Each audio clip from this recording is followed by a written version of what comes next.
स्वागत है, अभिनंदन है आपका अपने चैनल आयुष क्लासेस में। कैसे हो आप सभी? स्वस्थ, मस्त एवं जबरदस्त होंगे। तो दोस्तों, आज हम जो गणित है उसका बेसिक नॉलेज वाले हैं क्वेश्चन करने वाले हैं, यानी सामान्य ज्ञान वाले क्वेश्चन करने वाले हैं। आज की इस वीडियो में हम पूर्ण संख्याएं, पूर्णांक संख्याएं, प्राकृत संख्याएं, दशमलव प्रसार, परिमेय संख्या तथा अपरिमेय संख्या के बारे में पढ़ने वाले हैं। दोस्तों, अगर आप हमारे चैनल पर नए हो तो इस चैनल को सब्सक्राइब कर दीजिए ताकि आने वाले सभी वीडियोस आपको नोटिफिकेशन मिलती रहे। तो दोस्तों, आज की वीडियो को शुरू करते हैं।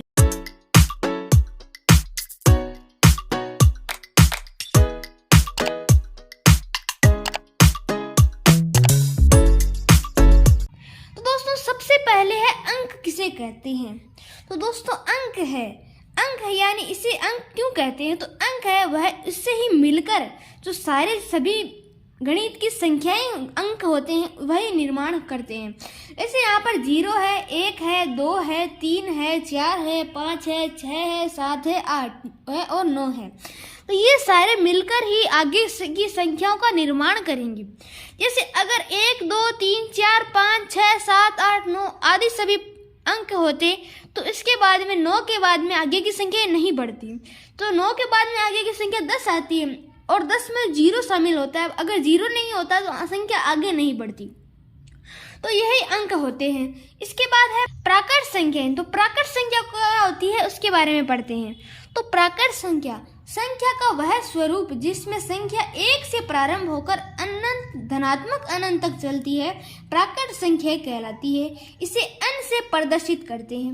n का अर्थ हो गया नेचुरल नंबर।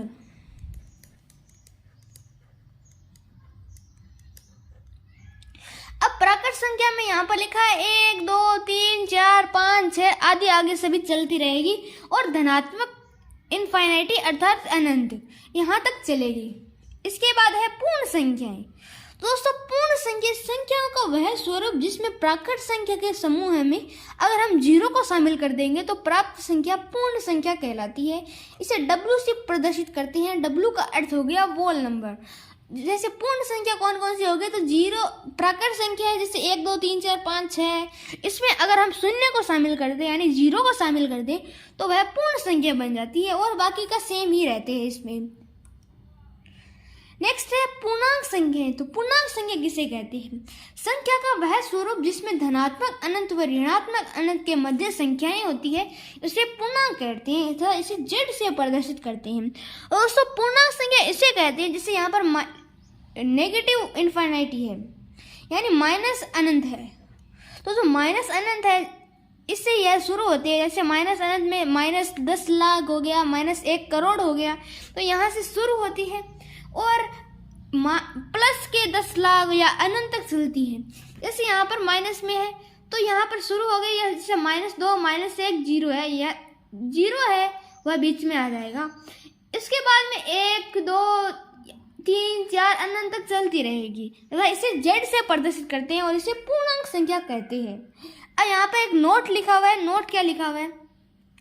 0 न तो धनात्मक पूर्णांक होता है ना ही ऋणात्मक पूर्णांक होता है। तो 0 है वह ना तो धनात्मक पूर्णांक होता है, जैसे ना ही वह 1, 2, 3, 4 में शामिल होगा, या ना ही वह -1, -2, -3, -4 में शामिल होगा। वह दोनों के बीच में होता है। नेक्स्ट है, अब हम परिमेय संख्या पढ़ेंगे। तो परिमेय संख्या किसे कहते हैं?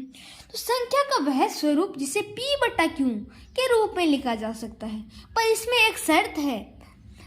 P है, P का तो मान 0 हो सकता है पर Q का मान 0 नहीं होना चाहिए। इसे ही परिमेय संख्या कहते हैं। Q का मान 0 क्यों नहीं होना चाहिए? जैसे यहाँ पर अगर हम P को 0 माने या 0/9 लिखे तो उसका तो हम उत्तर निकाल सकते हैं, पर अगर हम 9/0 लिखें तो 0 का कोई मान नहीं होता तथा इसमें 9 का भाग देने पर क्या आता है वो हमें भी नहीं पता है। नेक्स्ट है, अब हम दशमलव प्रसार पढ़ने वाले हैं कि दशमलव प्रसार क्या होता है, यह कितने प्रकार का होता है। तो मैं बेसिक बता देता हूँ। दशमलव प्रसार है वह 2 प्रकार का होता है, शांत दशमलव प्रसार और अशांत दशमलव प्रसार। अशांत दशमलव प्रसार भी 2 प्रकार का होता है, आवर्ती अशांत दशमलव प्रसार और अनावर्ती अशांत दशमलव प्रसार। तो पहले दशमलव प्रसार के बारे में हेडिंग में देख लेते हैं। तो संख्याओं में दशमलव के बाद अंकों का आना ही दशमलव प्रसार कहलाता है। उदाहरण हो गए 4.5, 2.4624, 4.646464, 3.33333, और भी हम लिख सकते हैं जैसे 4.56789 और आगे तक हमें लिख सकते हैं। तो अब हम इनके प्रकार के बारे में पढ़ने वाले हैं। तो दशमलव प्रसार है वह दो प्रकार का होता है, शांत दशमलव प्रसार तथा अशांत दशमलव प्रसार।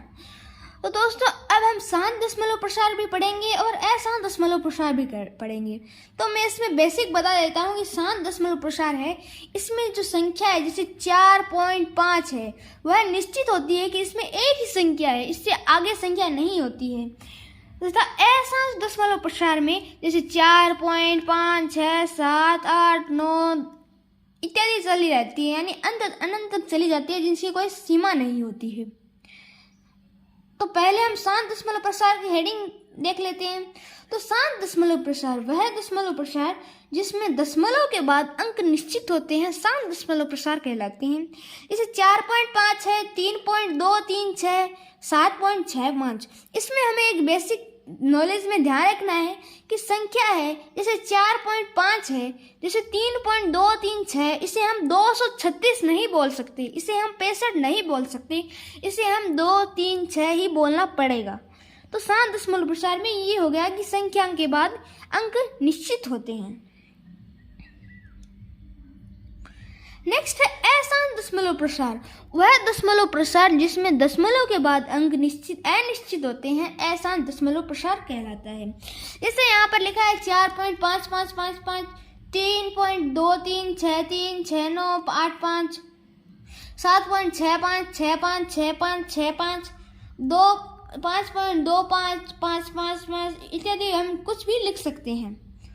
तो अब हम अशांत दशमलव प्रसार भी दो प्रकार का होता है। कौन कौन सा होता है? तो आवृत्ति और अनावृत्ति। पहला हो गया आवृत्ति और दूसरा हो गया अनावृत्ति।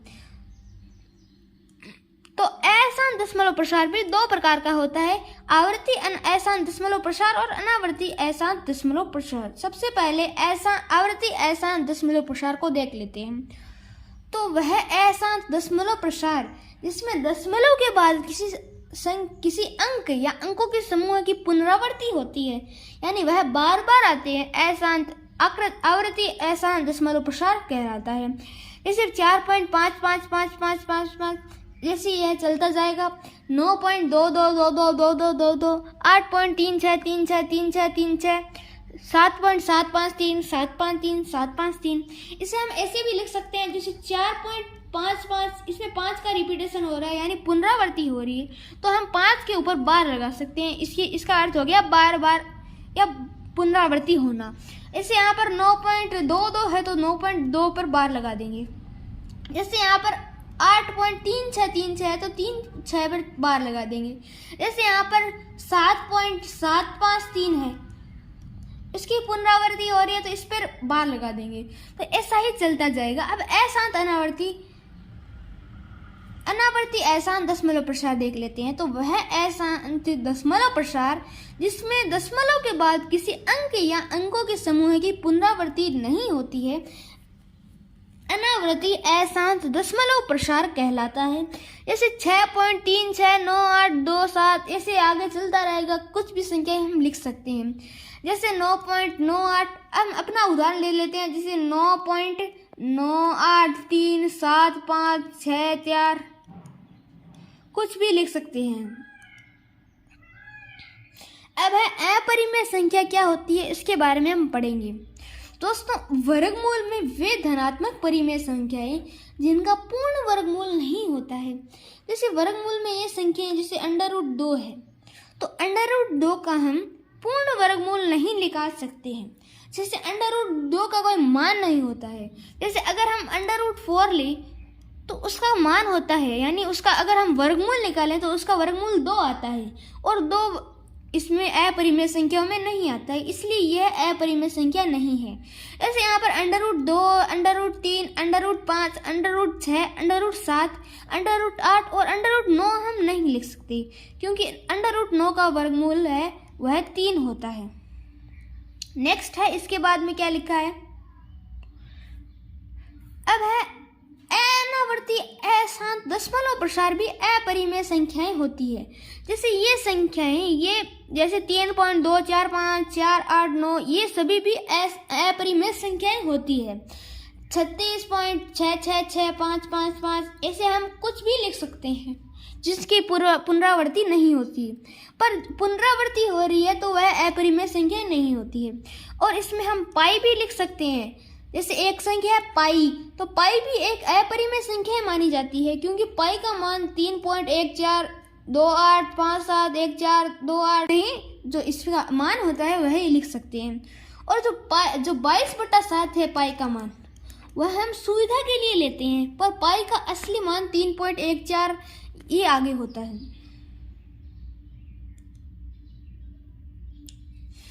नेक्स्ट है, क्या नोट लिखा हुआ है हम देख लेते हैं। तो 7 दशमलव प्रसार एक परिमेय संख्या होती है। अशांत आवर्ती दशमलव प्रसार भी एक परिमेय संख्या होती है। तो दोस्तों, आज की इस वीडियो को हम यहीं विराम देते हैं।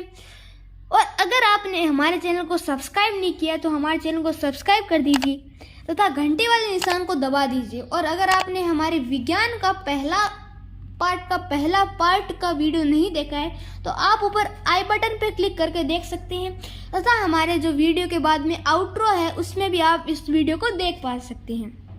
तो दोस्तों, हैं हमारे अगले वीडियो में, तब तक के लिए जय हिंद, जय भारत।